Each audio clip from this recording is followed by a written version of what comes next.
Welcome to Horticulture, where a group of extension professionals and plant people talk about the business, production, and joy of planting seeds and helping them grow. Join us as we explore the culture of horticulture. Welcome back to the pod. Thank you. Somehow that sounded like it should have been a dun dun dun. I feel scared. Well, I need an adult. That was a very dark tone, Alexis. You need a dramatic entrance when we start talking about mulch. Nailed it. Nailed it. It's my personal opinion. Mulch. Yeah, that's the topic. Yeah, that's a very dark, kind of dramatic topic. The pod. How's everybody doing today? How you feeling? How's it going? Good. Good.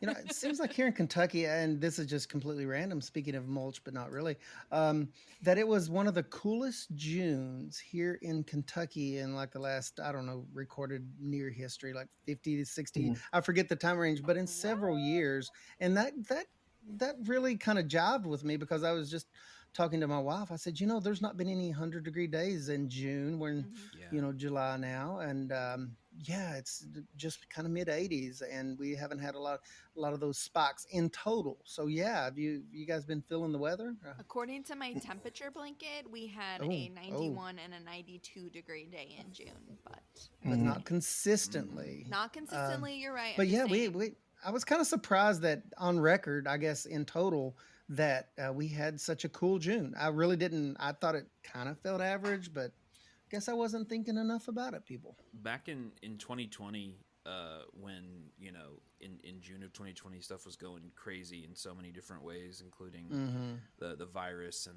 the protests and everything else. And the weather in Kentucky was like so nice. It was like perfect weather for this week of time. And everything felt so chaotic, but like the space that I was in was like extremely peaceful and like cool and nice, and I legitimately thought that maybe I had died. And nice. Have you ever watched the TV series Lost, where they're on an island, but they're really died and gone to Central Kentucky? I was in this interstitial like space where my my neurons were firing and saying that everything was crazy, but also this tremendous amount of peace. And no, it just was a kind of a cool spell. So the month-long version of it, similar kind of thing, but this time around it felt a little less hectic.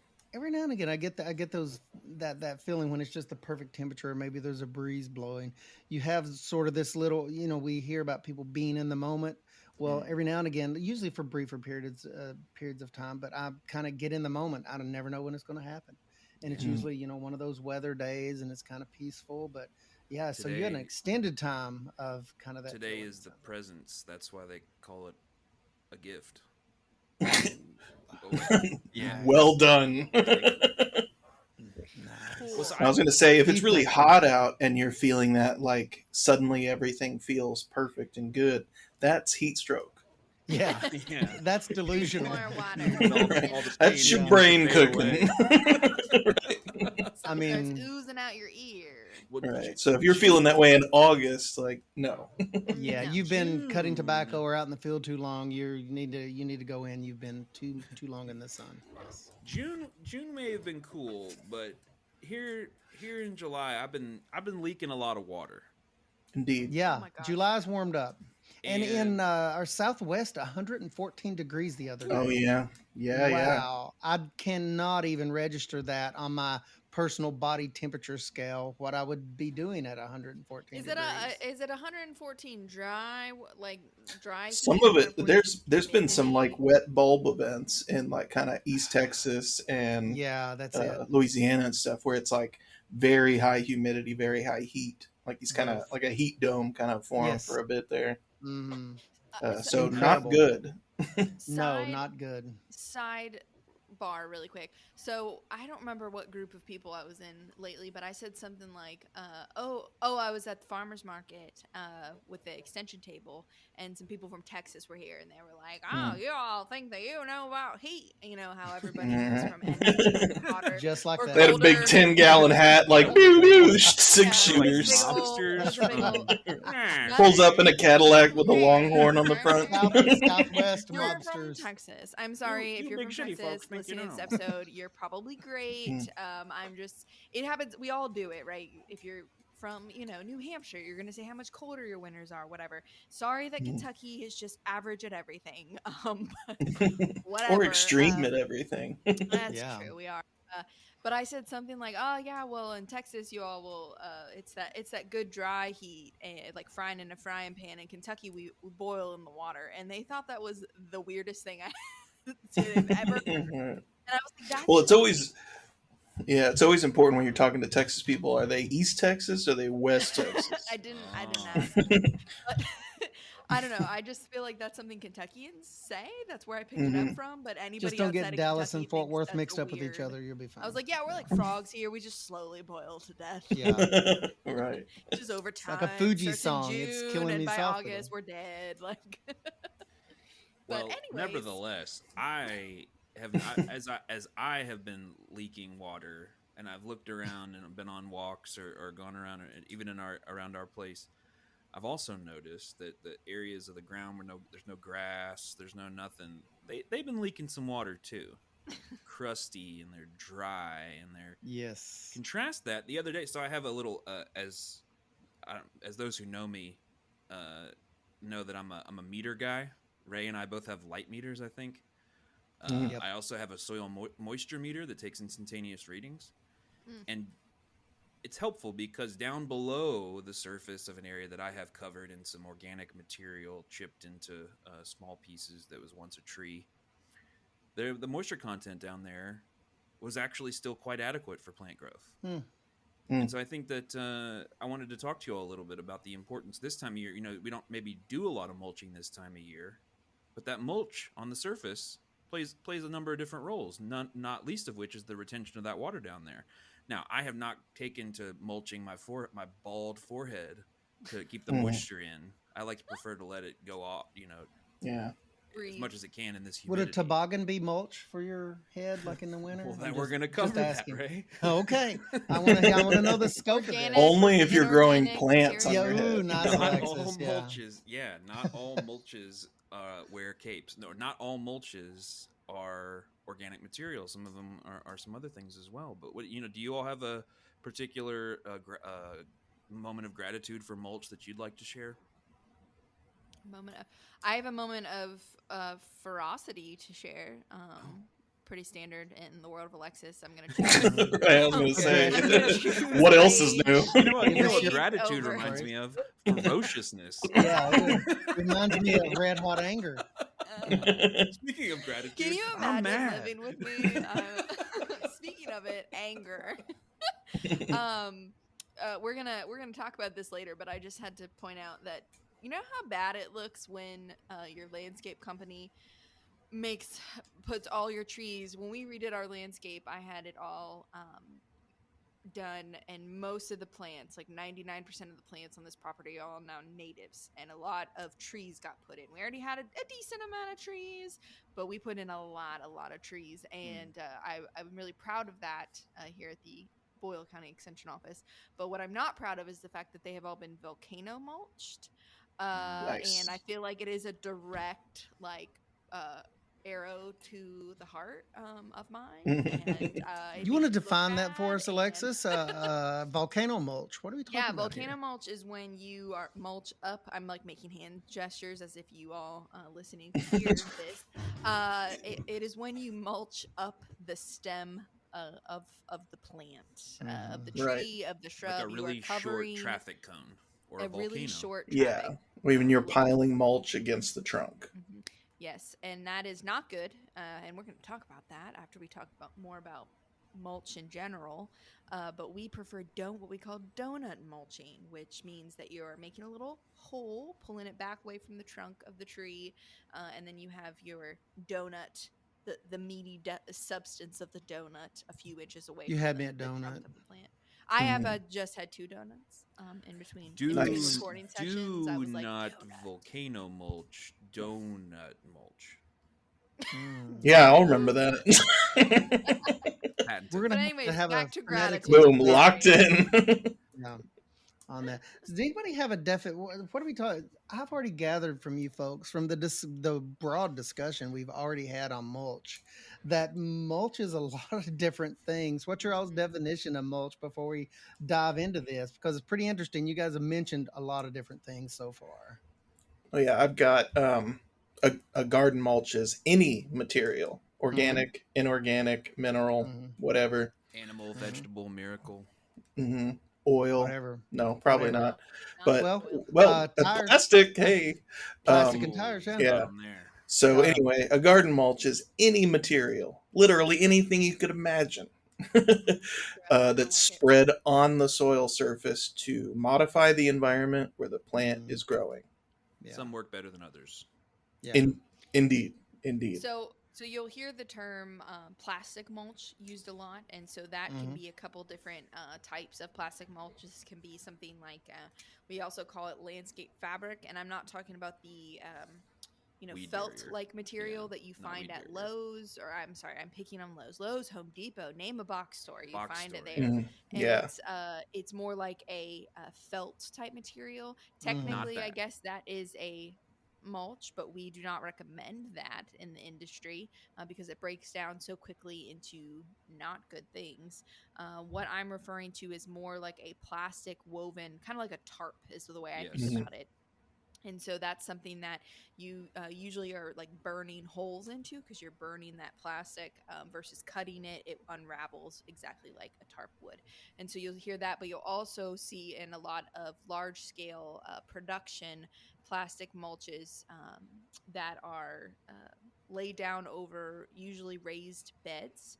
Mhm. Created by a implement, a tractor, typically of some sort, sometimes by hand, and those sides are covered with soil, and then it's a thin plastic that is holes are punched into it either by hand or again by an implement, and plants are dropped down into that plastic. And so you'll hear plastic mulch often used for production. There's also what's called like bioplastics, and so it Mhm. looks like a plastic, but it's made from a variety of I different think it's stuff, like but corn. cellulose a lot, but Yeah, yeah. it's like a Mm-hmm. cellulose, but it can be black, I think, or white, and it actually breaks down in one season and can be tilled into the ground. So I think a lot of growers are moving to that. Um, Depending on where they are in the United States, it will last a season, and if you're hot and humid in a wet area, then it doesn't necessarily always last as much long as you need because that cellulose breaks down. But then Mhm. also there's living mulches, which I think can be a little bit confusing to think about, and are sort of weird to think of as a mulch. And so that can be something like I always think of teff. Is anybody familiar with teff? Mm-hmm. Uh huh. So it's Mhm. like I could throw down on some injera. yeah, yeah. So who Brett, you have some experience. Well, and Josh have experience with living mulch. I really don't have a ton of experience with living mulch. Um, so I will hand that over It to it you. it kind of falls into like it crosses the border between Mm-hmm. mulch and intercropping and Hmm. Mhm. interplanting, and like it's kind of we like to have neat and tidy terms, but the general idea is that you're planting some sort of living plant alongside your cash crop, Hmm. whether that Mhm. be in like whether that be in like the walking paths or spaces between. Could also be in some cases like right up to the plant. There's Hmm. some concerns about stealing nutrients from the cash crop, but the general idea is that instead of having to either cultivate that and get rid of weeds, the living mulch can outcompete it, but it also provides a nice root structure to hold that soil together. So the compaction Mhm. and Mm-hmm. muddiness and everything else, I can say I'm not exactly sure on the yield maximization of that, but I will say Hmm. that harvesting stuff out of an area with living mulch after it's rained is a considerably more enjoyable Hmm. experience than doing it Mm-hmm. in a mud hole. Totally. Uh, Yeah. You Yeah. can My get your wagons in there and stuff, so it's like it's more than just that. It's like easier. But right. teff that you were mentioning is like a tropical grass grown in, it is grown across parts of Africa and Asia for its grain, which is a staple crop of Ethiopia, for instance. And so they make a fermented bread out of it called injera that Mm, I will throw down on and it's like tangy and spongy, and and they yum. serve it and you use it to pick up the anyway. But Yeah. we wouldn't want it to go to seed in a living mulch Mm. scenario. It's a very fine bladed grass that's often used for that. Sorry, Josh. Yeah, I was just going to say the experience I have with it is a couple of farms that I worked on, one in South Georgia, and one in southern Japan. Both of them used these kind of, they would refer to the practice as like a grassy pathway, but it was the spaces between beds or rice paddies were densely seeded and planted, and I think they would overseed each year with white clover, essentially. So you have this kind of Mm-hmm. nitrogen fixed area for the vegetable production that was using it. The concept was that like made later on they might rotate where their beds and their pathways are or whatever, and they were just keeping it in a ready state and a fertile state. But also, as Brett said, like having that pathway of that size and be nice and soft was pleasant to work in and be around. It's like a nice And some soft cleaner kind of. product that way You sometimes, know, like for vining crops. that's Mhm. something we don't talk a lot about. One of the functions of mulch, and different mulches have all these kind of different mechanical properties, but one of the big functions of mulch to me is its ability to keep soil compaction to a minimum, whatever that mulch is, whether a living mulch or a coarse, nugget mulch, or some kind of Mhm. coarse ground mulch. That's one of the things that's important to me. That's a function of mulch. And Alexis already alluded to it. Commercially, it's very common. We say we use black mulch, black plastic mulch, and we're talking about this production system where we use plastic. And usually there's irrigation associated that would Hmm. with that system under Mhm. there. But there's all these reasons why we do that, because it's a big hassle. And that mulch, for the most part, once the production season is over, you have to take it up, and that's an incredible process, labor intensive process, where you have to rip that plastic up at the end of the season and dispose of that. Hopefully you find a way to recycle that, or you may get 2 seasons out of that. But some of the reasons that we do that are what, that's a mulch. And I know this is not what homeowners may be accustomed to, but it's near and dear to those of us in commercial horticulture.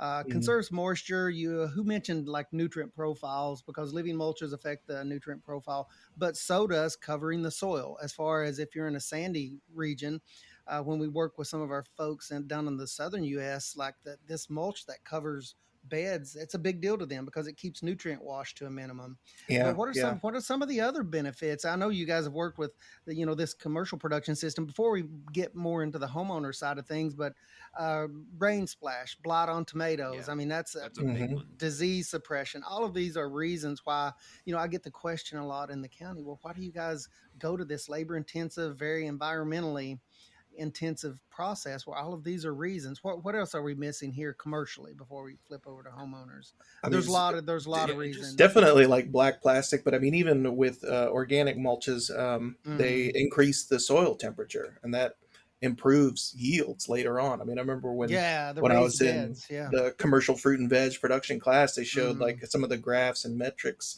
and Yeah, how that's right. much that boosted kind of yield to have What it that gives you that like a bump. jump in some cases, depending, and maybe even more. Not only Mhm. are you on a raised bed, typically with a bed shaper, this little implement that Alexis sort of described that raises up the bed, but then you cover that with a plastic that further enhances that thermal profile. But yeah, Mhm. all of that we consider a mulch, because we're, once again, by Josh's definition, we're modifying the local growing environment. So that's I Right. kind of would what say this is not, and doing. not all mulches are created equal as far as what No, no. your goals are. So you were saying black plastic will increase soil temperatures in the spring, which Mhm. is true. Any black obviously is going to absorb that heat, increase it. You can get those plants in earlier. In reverse, something like a hardwood mulch is going to Mhm. keep the soil cooler longer. In the springtime, but it also is going to keep it warmer longer in the fall. So it kind of Hmm. Mhm. gains Gives all you Yeah, that it like benefits on sunlight both mediates ends. it. Yeah. and it mediates it exactly, so you Yeah. get a more consistent temperature throughout the buffering. year, which is going to be really important for a lot of our perennial crops, that can be Hmm. really sensitive, especially with these crazy fluctuations that we've been Yeah. having. Yeah. um, you know So I'm I, everywhere, but definitely in Kentucky. Hmm. I think I'll just, in case you tuned into this episode and you're like, I thought you all were going to talk about mulch. What have you all been talking about? All of these are techniques that are used in like commercial horticulture operations for the most part that we've mentioned so far. Hmm. So like if this is something that's foreign to you, that's cool. I mean, you're learning something new. But the black plastic component, the traditional black plastic or conventional black plastic, what do you want to call it, is used. It's like a disposable product, so it's like a one-time use. You might be able to get 2 cropping cycles out of it. There are people who can, grow early beans and then put something else, or early pumpkins or something, and then come behind it afterward and do that. But it's a very thin, stretchy, disposable thing that you have to get out of the ground. Typically, there's a line of irrigation tubing run underneath it. If you're doing irrigation, which allows you to put fertilizer right at the roots of the plants. But just in case that was a little bit of a disorienting shock to people who thought, mulch, I was thinking of those bags that they sell at the home center, the scoop that they put in the back of my pickup truck. At the gas station, yeah. Everywhere has mulch now. It seems.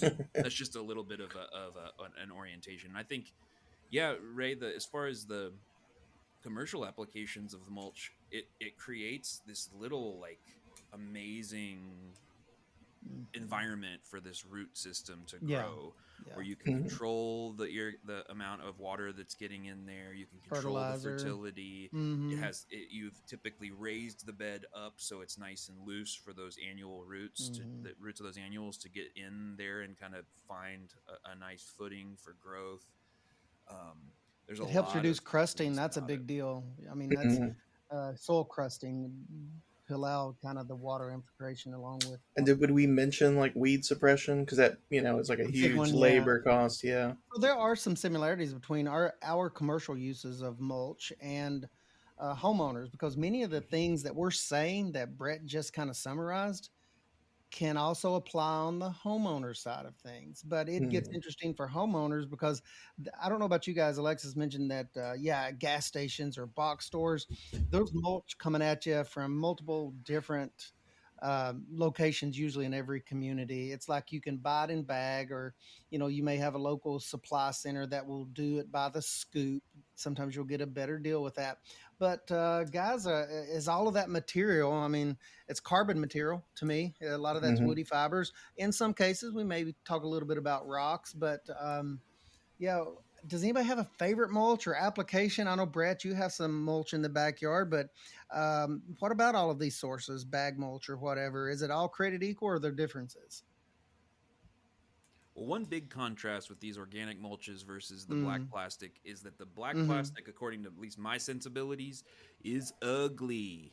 It looks bad. Yeah, it's definitely, aesthetics is not a strong point of that, because that's definitely designed for a mechanized process. And people say, well, why do they go to the, well, it's on acres and acres, and it can be done quickly and efficiently to produce crops. So that's a different goal than a homeowner that wants things to be a little bit more pleasing to the eye.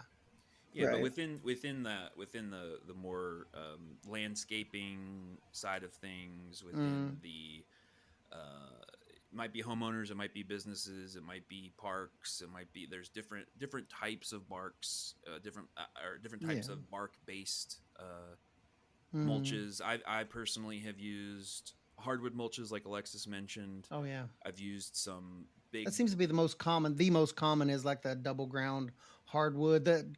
And even now I see that, I've noticed during the past several years, now there's all these fun colors that they actually add colors to that mulch. Oh yeah. Which you talk to people and it's really polarizing. They either want the dark hardwood ground, double ground mulch or whatever, or some people don't, they like the fun colors. Yeah. Yeah, but some of the ones that are dark are also kind of dyed kind of pushed towards that black to give that impression of like, they are enhanced. A real fertile soil, right? Yeah. I used some. I had what did I have last? I went through 3 types of mulch. I went through pine bark nuggets and loved those. But my front lawn is small, but it's got a little bit of water that runs there. I learned very quickly that pine bark nuggets, I love them. They last a long time. They're coarse, love them, but they float and they wash. Right. So yeah, that was very frustrating. That was my favorite type, are just pine bark nuggets. I love them. So then I went to cypress, which specifically has this interesting quality of it's no float. It'll stay put. It locks fairly well together. But Josh just nailed it. I looked at this beautiful dark brown mulch and it had color added to it. It said season long color. So now I'm on that. So in my front lawn area, I have went through 3 versions of mulch. They're all wood-based mulch or bark-based mulch, but all 3 of them had completely different qualities. The cypress, from what I've seen, it typically, I don't see a lot of colorant added to cypress mulch, and it does have that cool feature of it doesn't float with water nearly as bad as like the pine bark nuggets. But it's the color, man, that got me on the hardwood mulch. So That's what I'm using now. I actually use specifically. So I have the colors of mulch are used as like a feature in the landscaping design that my wife and I did this past year, and I specifically use cypress mulch in shady areas to brighten Love it it. up Oh, I and to love it. give a Yeah. sense of breadth and width to the what's a really small yard. Yeah. But for that exact reason that Did you like the texture of it as well? I mean, it's a little bit yeah, different texture. it kind of it from a distance it gives a little bit of pine needle ish like Mm-hmm. elongation and stringiness, It but it kind of was pointy. yeah the color Yeah. of it in particular I really liked, and it's a nice way to differentiate 2 Mm-hmm. spaces because I was trying Oh to yeah. kind of do like a woodland covered shady area and then a little bit of valley slash Did you guys mountainy play with kind any of in the pine middle. straw or anything, Brett? Just curious. Have any of you guys played with any pine straw? I see that a lot down south in southern landscapes. I Yeah. have not thus far, but am very Mm. intrigued to. You I said the love pine. forest theme, and I was like, "Oh, pine straw is coming. Yeah. It's I love coming." pine straw on anything that likes an acidic soil. So your rhododendrons, Yeah. azaleas, blueberries, things like that, Mm-hmm. because they'll break down and help to keep that soil a little bit more acidic. I like, and they're kind of Nope. nice and loose, and the texture is such that I don't have a matting problem. Some of the twice ground hardwood mulches, you have to be careful, especially if you go over 4 inches, because you can have this kind of watershed sort of Hmm. scenario set up, Sure. and that's a real Hydrophobic. issue. Yeah, hydrophobic is the word of the day, folks. But yeah, I love pine straw, Alexis, for that very reason because I've never had that issue, and I can put that down a little heavier. I wouldn't want to because it's an expensive product here in Kentucky, Hmm. but it's a great product. Yeah. Does Yeah. hydrophobic mean you're afraid of fire hydrants? Yes. Oh, Yes. It'll yes. keep I the have fire hydrants. Because Yeah. fire hydrants have water in them, and we If need your to. house is Yes. burning Mhm. down, they don't care. They won't come anywhere close. They're Yeah. hydrophobic. Yeah. No, it means they won't wet. If you spray water on them, it just beads and sheets off. Kind of like when you wax your car, and the water Hmm. doesn't sheet, or it just beads and leaves. It won't Wax soak in on, water anymore. off. And Right. pine nuggets, that's what makes them last so long. They have natural compounds in them that are water repellent, so they really don't get wet per se. Some of Mm. the ones will appear to get more wet that are twice ground nugget that are not the nuggets, but they're still pine bark, but they're double ground. But Yeah. yeah, they don't break down as fast because of those chemical compounds in there because they don't really get wet. They're pretty interesting, Yeah. but they do float, folks. So just Mhm. keep in mind, my favorite mulch floats away every time into the street, and I can just imagine some thrifty neighbor down there gathering up my beautiful pine nuggets and giving them away. Don't Yeah. try to mulch your swimming pool. Not In, my Don't do pine it. Yeah. straw. Don't do it. Yeah. But uh, don't try to make a float out of cypress mulch because it'll probably sink because it says specifically on the bags, if that's how you're purchasing it, no float. So yeah, if you're they stranded all on an don't float island, down you're here. gonna make a boat to try to do like a what was that movie with Tom Hanks? Castaway. Castaway. Yeah. Yes, What good was? catch. Yeah. Don't Wilson, make it out of the ball. Yeah. cypress. Yes, don't do that. Yeah. Or palms, which are Yeah. not trees, I guess. But I digress. I think I was So thinking of Forrest Gump. mulches, yeah, they're not all created Yeah. the same. Right. Yeah, I guess Yeah, so. I'd have to say I'm a fan of kind of the aged and partially composted mulches, the ones that you can pick out by the smell. Like they've Oh got that kind of yeah. like just a slight hint of like Mm. ammonia or nitrogen in the air. Yeah, I mean, they tend to be darker and kind of hold Yeah, moisture naturally better. darker. Yeah. Yeah. Well, that's interesting. I have a couple of folks that I work with, and they have limited amounts of it, but it's actually composted Hmm. material, which is a super premium material, and it has the benefit. It's well composted, been through the complete heating cycle, and it's well broken down. It's a stable product, has minimal nutrients in there, but it does have minor amount of nutrients, but it's super stable and it builds the soil in other ways. So not only is it a mulch but then it incorporates very easily into the soil as a wonderful amendment later on. Yeah, So like a love that. nice That's a little great point. Yeah. conditioner and like a slow Yeah. release. Yeah, It's more of a yeah, conditioner. I like that. I like that thought for that Yeah, kind of the, mulch. the yeah. Yeah. the folks the place we get some mulch from here in town has a 50-50 blend of hardwood and compost, actual straight up Mm. Nice. compost. Oh wow. And I like to use that when I'm putting in a new bed that has not been Mm-hmm. mulched Mm-hmm. before, and then I Mm-hmm. Mm. typically will, of course, working off soil tests and seeing how things are going and all that kind of fun stuff. But I'll typically then top it off with just like a hardwood mulch or whatever Yeah. I'm using in that space afterward. But it is a really good way to transition from not flower bed or not whatever ornamental bed to something else. Yeah. Yeah, to That's Before we a go that any start. sounds like a great product. I mean, yeah, I was not aware it's of that. nice. And it Yeah. smells. I actually love the smell. Some people hate the Yeah, smell. I yeah. love it. It's I'm like, killer. I do love the smell of compost or just the hardwood mulch is my oh favorite because my man, dad, worked a lot in a steaming. sawmill and that brings back memories. Love it. Yeah. Love it. Before we Which before we go any deeper on yeah. the organic stuff, Ray, you had mentioned that, or we had kind of been talking about the xeriscaping, stone, lava Mm, rock stuff, and you had just come across some folks in Colorado that had talked a little bit mm. about it, right? Is that Yeah, that's another common. I guess you could really classify it as organic or inorganic. Some people argue over that, but rocks, that's a common landscape material. And folks noticed in colder climates that have longer, harsher winters have a different take on rock based mulches. Here in Kentucky, we do have summers that are hot and we have winters that vary. And a lot of times we have to be careful with using stone because it can affect the temperature of soils.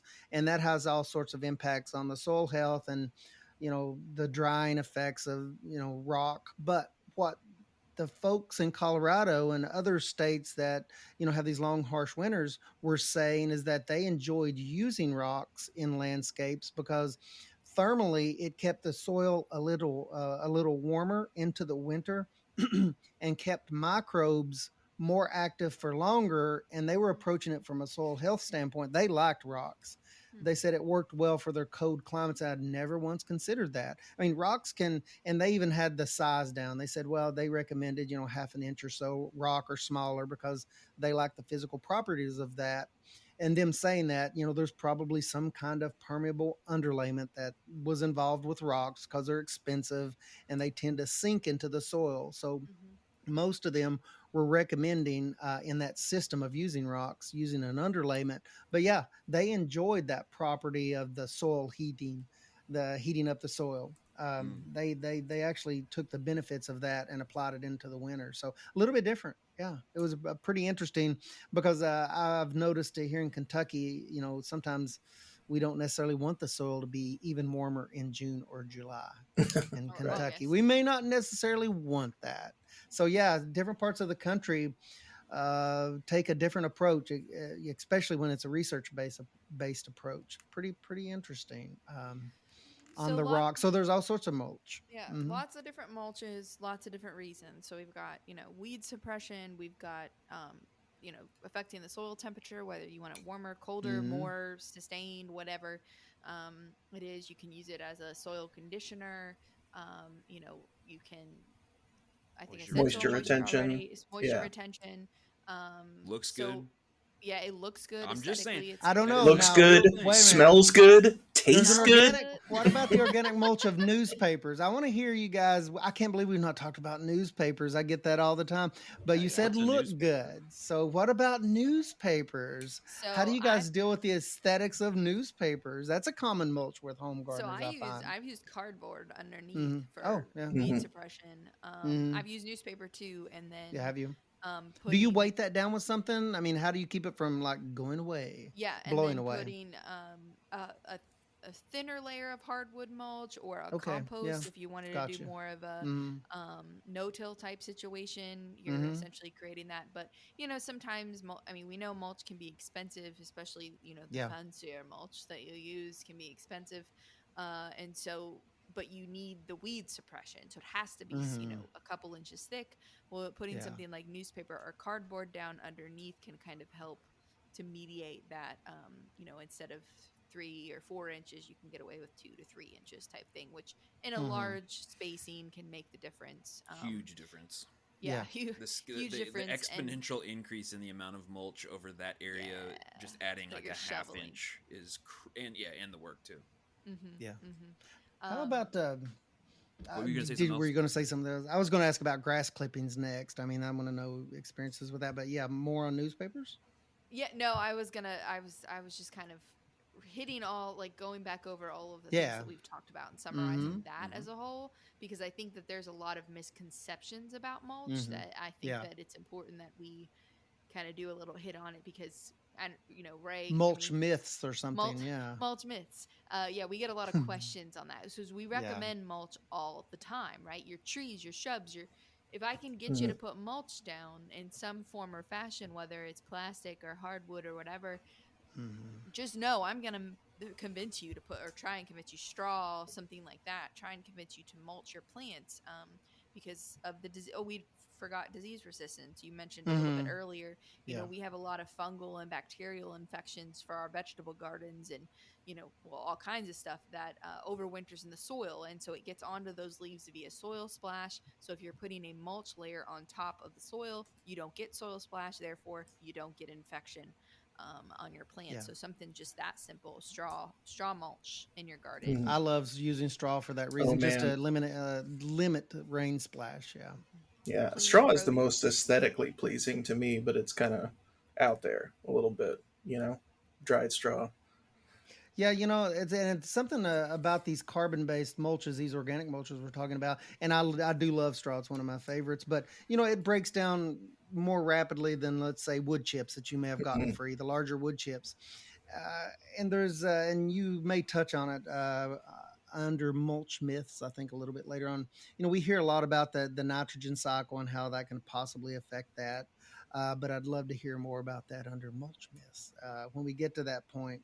But they all have this potential depending on how you use mulches that are carbon based. So there's a little bit of cautionary tale in There's a there on right how and you wrong way incorporate to those use in. mulch.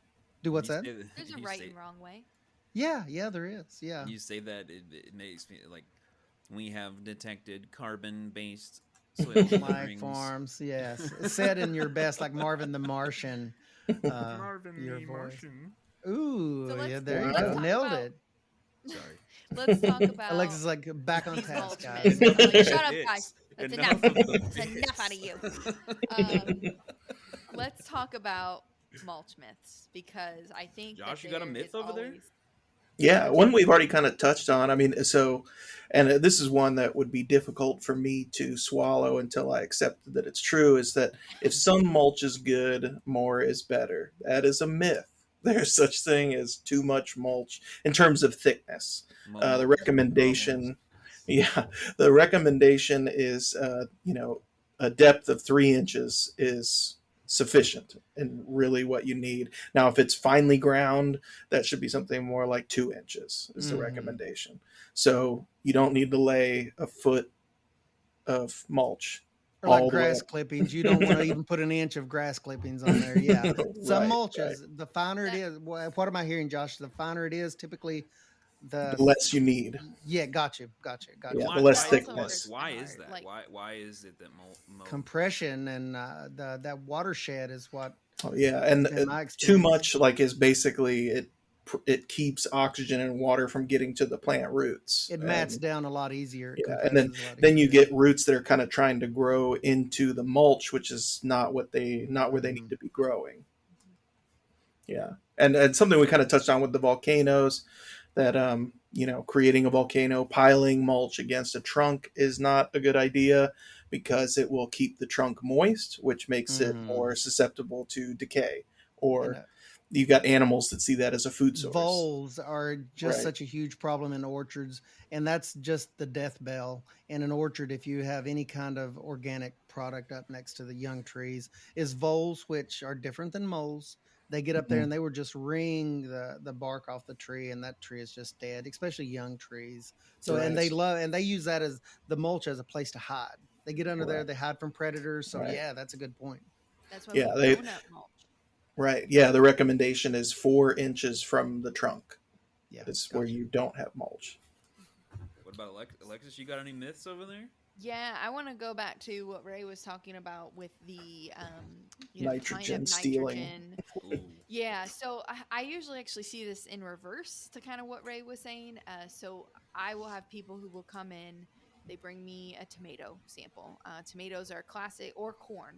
Tomato or corn in a home garden. Like a plant Uh, sample or like a fruit sample? a plant, a plant. Typically, it's a They plant just bring her sample. a whole tomato. She takes a bite. Well, Too much mulch. Too much. Yes. I Too have much. two 7 inches. enormous tomato plants, roots and all, sitting in my office right now. So like, it could be anything.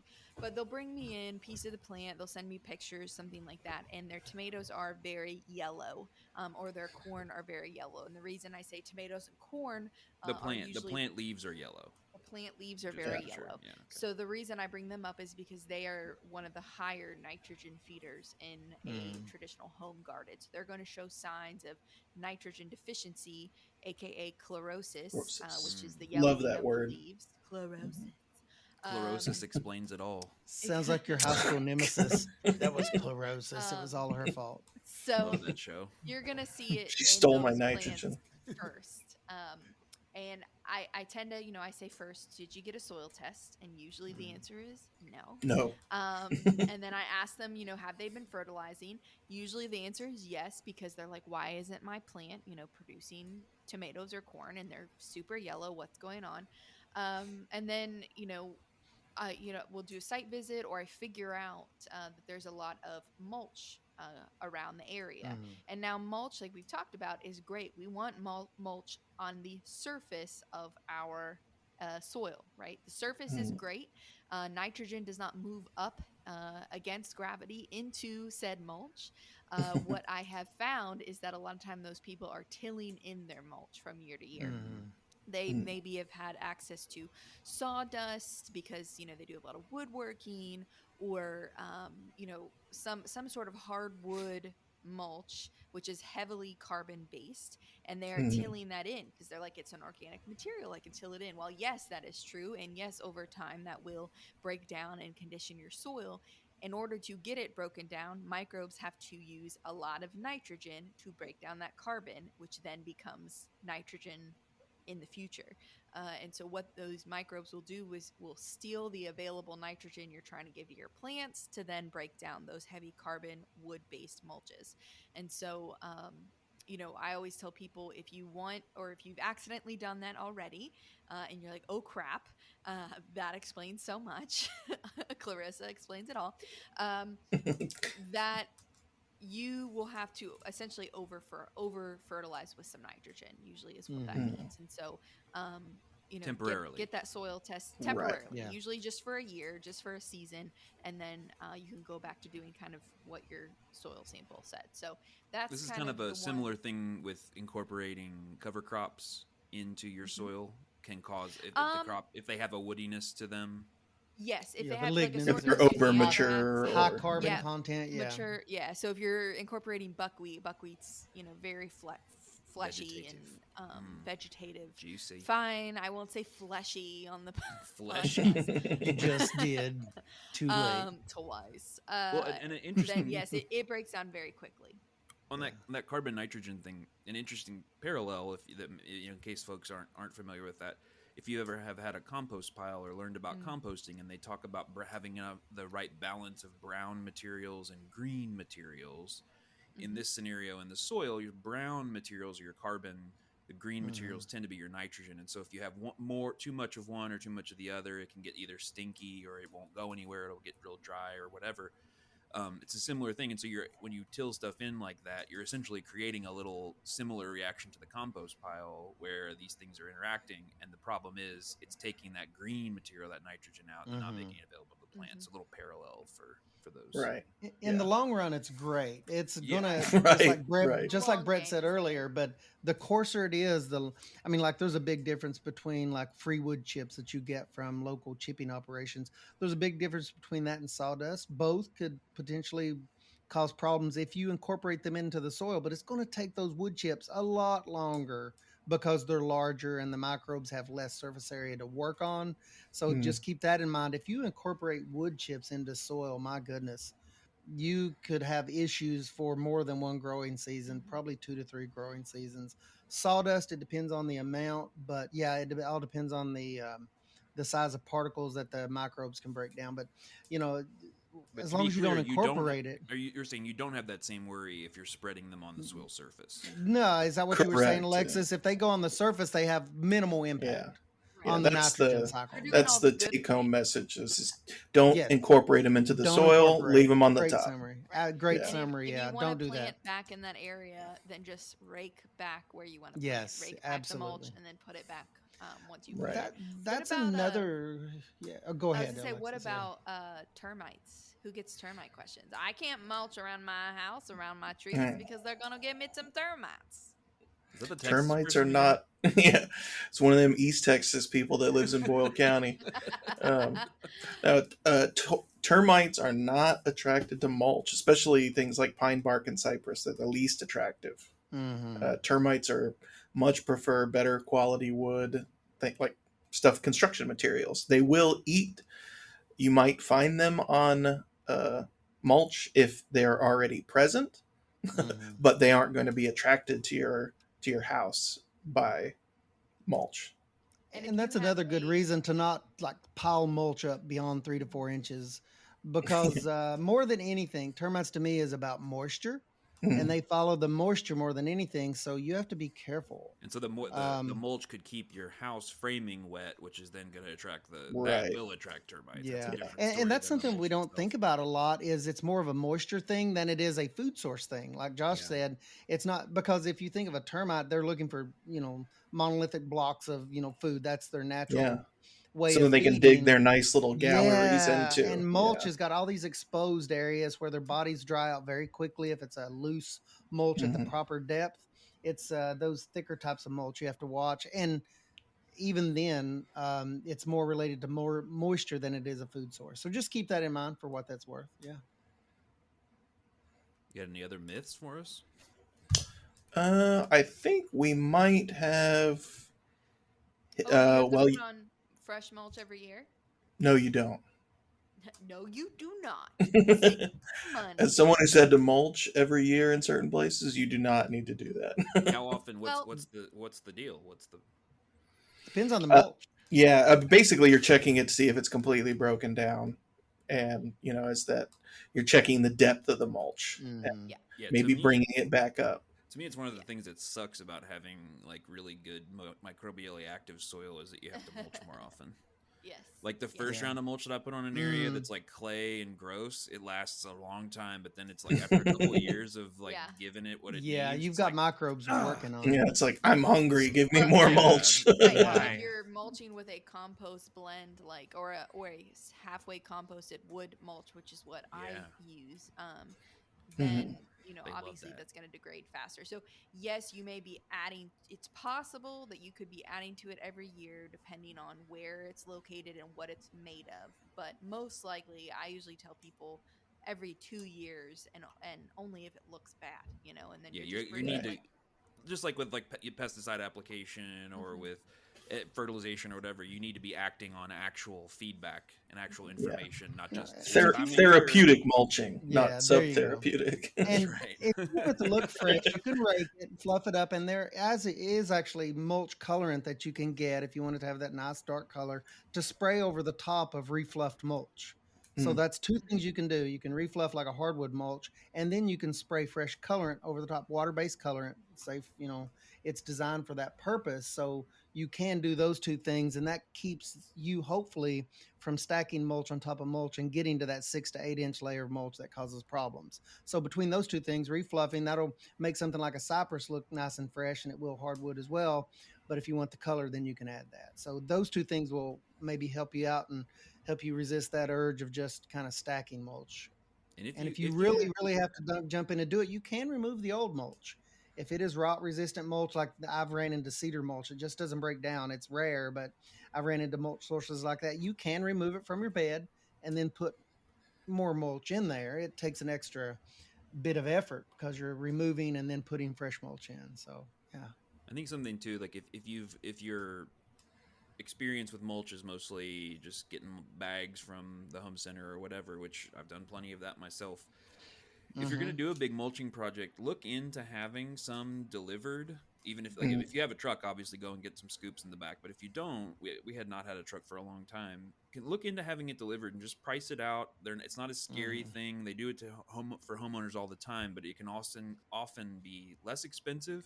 There's there's zero total bags, plastic bags that are involved in that process. It can be easier to just shovel it. Depends. Sometimes carrying the bags is a lot easier, but it's just something I would say is if you haven't looked into that before because it was, you thought it was beyond, they'll deliver even small amounts. Often landscape companies will. And piggybacking onto that concept, if you're going to do that, a common question we get is, well, how do I know how much mulch I need? There are all kinds of good calculators and apps out there. There's online web-based calculators and apps that you just put in your area roughly length by width and how deep you want the mulch in the material, and it will calculate how many cubic square feet or whatever, however you're buying it by the yard or by the square foot. The whichever volume, it's very easy to calculate that. So look up an app or get on a website, do a basic search, and those tools all use the same numbers in general. So and they're all very good. Oh So man, it's easy to calculate how much mulch you need. I saw this really cool thing on a social media platform. I say it that way because Josh is judging me as we speak. I hadn't even I wasn't even paying attention. Whatever. He rolled his eyes. That's okay. He rolled his eyes. He rolled his eyes. This was like one of those things where you're just like, have I been just in the dark and dumb my whole life? So if you do have a truck or a trailer, if you are the person going to get the mulch and you're getting it scooped into your truck, trailer, whatever, people take like totes, like big plastic totes or like 5-gallon buckets, anything that would hold mulch in it that's sturdy sides, and you stack those in your like the bed of your truck, side by side, like a honeycomb pattern. Like a honeycomb. That's slick. You just push everything together, and then they dump the mulch into the back of the truck into those containers, and then you can just carry that container. Like Brett was saying, like it's sometimes easier to carry the bag. You just carry that container to wherever you need it, and then you just have like minimal, sweeping out of the back of the truck or the trailer. And I was like, how have I been so right. Where has this post been all my life? Where has this been? Who has been gatekeeping this idea my entire existence? I don't know how many mulch jobs I have done in my lifetime and my career as a horticulturist, but I can tell you that would have changed the game. That I know. Definitely. Some of my first memories of landscaping was my mother having, multiple cubic yards of mulch delivered to the front of the house, and loading up a wheelbarrow, taking it back, and that was just the rest of my life. I mean, if you want to feel, they would have dumped it in the back, but you specifically requested it in the front. He needs something to do. The real feeling of power is when, if you've ever messed around commercial landscaping much, we used to have this big mulch blower, and that's a feeling of power to where it's like a big 10, 12-inch kind of. It looks like a reverse vacuum, and it just blows like this hardwood. Yeah. You can put down a quarter acre of mulch, and 2 people can in, I don't know, 2 hours. It's insane. It just blows the mulch in very evenly. Here's a little bonus factoid. In the bonsai world, we actually use a version of mulch. They call it top dressing. It's a very common application of a blend of local moss and sphagnum moss that will eventually grow into a small mat of mossy mulch on the top of the bonsai pot, because it's such a shallow, easily dried out environment. It helps to keep it a little bit cool and moist. So probably looks really cool too, does it? It looks really nice. Extremely cool. Yeah, I think I know what you're talking about, and it does look really cool. It does. Yeah, when very they natural. So for competitions, they'll actually put little chunks of real of moss onto the surface and stitched together into this mossy mat that looks very Hobbit like in a sense. A bonsai competition, you say? Yeah. Yes, I do. Competition. Nothing chills me out like competing at the highest level. It's competing at the highest international level. And you guys thought the world of mulch in this discussion was going to be boring. No, says I. No way. It's the height of sophistication and culture. It is. Honestly, I don't understand dyed mulch. You dyed mulch people. I think you're on a whole different plane than the rest of us. But to each. Yeah, it's weird to me. We're dyed in the wool. Yeah. There it is. I don't get it. It feels like you can tell a lot about a person by the color of their mulch. I'm just gonna say it. All right. Hmm. I feel Whoa. like we could have Hmm. a whole thing. Yeah, Shots talking about the fired color of the across the mulch. bow of the Well, I use three Shots different Tide tops in mulching one fired. bed, solution. so there you go. I'm polymulchous. Yeah, Yeah, Neapolitan. Yeah, yes, Rex over here with yes, his one of those pathways and words. one Yeah. color mulch and Mhm. but anyways, so we mulch is a good thing as long as you do it correctly. Um, and usually correctly just essentially means leave it on the top of the soil Mhm. and It's frosting. you know it's Mm. frosting, yeah, just Okay. leave Hmm. it And right you there on the can eat top it. and don't we are not Don't telling you eat to it. eat your mulch. I just need High to be key very No. though, clear. if you We injected frosting into the cake, that would be also awesome. So maybe it's not the Maybe it's not the same. maybe it's Yeah, not yeah. maybe it's possible. different. Pretzel, Right? now I that you think mean, I about it. can't be like that'd be pretty Twinkies good. And have incorporated there's layers frosting. of frosting between the layers of What if Mhm. it's like a frosted cookie? Because you can't inject it into the middle of oh, a cookie. that's true. I, Or it I So sprinkles. It I would make an sprinkles. leave the exception. sprinkles. Regardless, We were keep your mulch on the soil surface, and you won't have that Keep your mulch Yeah, on the do soil inevitable. whatever you surface and want don't with go your over cookies and cakes, but leave the mulch on the top.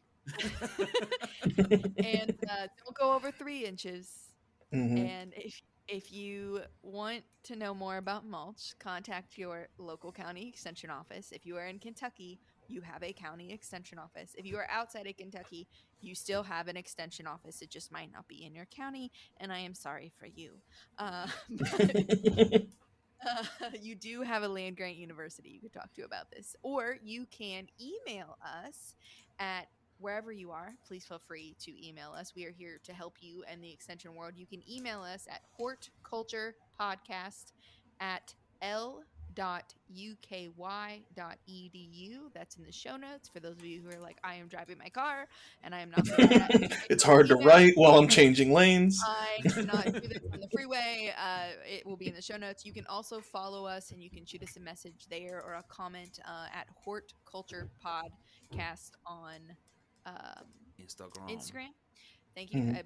On Instagram, we would love if you would leave us a review. That helps other people be able to find us. So we hope that you are having a good experience and you will leave a good review. That would be ideal.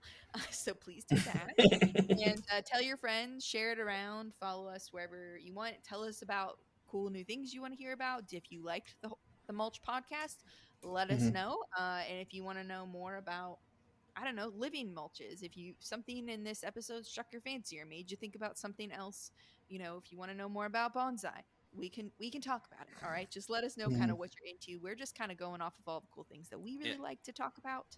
and I want to say Um, there's been a lot of people who have reached out and given and said that they enjoy this or they yeah, laughed at something or learned something or whatever, and that really means a lot. We really appreciate the people who are listening and letting us know and really glad because it's really fun. If you can't tell, we have a pretty good time doing this together, yeah. and so Shout thank out you to so Lewis. much to everybody who's Shout out to Lewis, who been cool. told me yesterday that he also puts his Japanese beetles on pikes. So shout out to him. Really bringing Couple the of normal psychos people out out of the there. Couple of woodwork. Yeah. normal people out You're here. gonna You start are a not club, the and it's gonna only be real one. weird. Yeah, this is going in Uh, a different direction than I was I expecting. Yeah, I we feel less feel good alone by vibes. doing this podcast.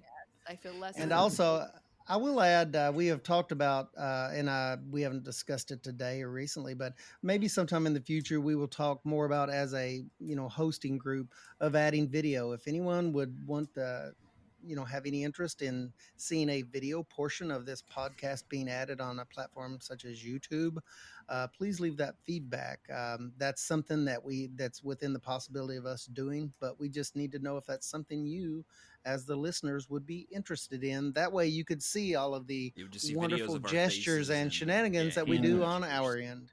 Yeah, Yeah. it's a lot. And the So cat, you let could us have seen know. the Let us cat know. it's one of our previous episodes. Yeah, yeah. You Yes. would have You seen miss a lot. You miss her a lot name when was you don't see the Squee. videos. The cat's name was Squee. But Squee. Squee. It's a squee dog. All right. Well, anyways, we're gonna wrap this up. Thank you all for being here with us today. We hope that as we grow this podcast, you will grow with us and join us next week. We're gonna be finishing up more about our Cut Flower Month. So thank you guys so much, and we'll talk soon.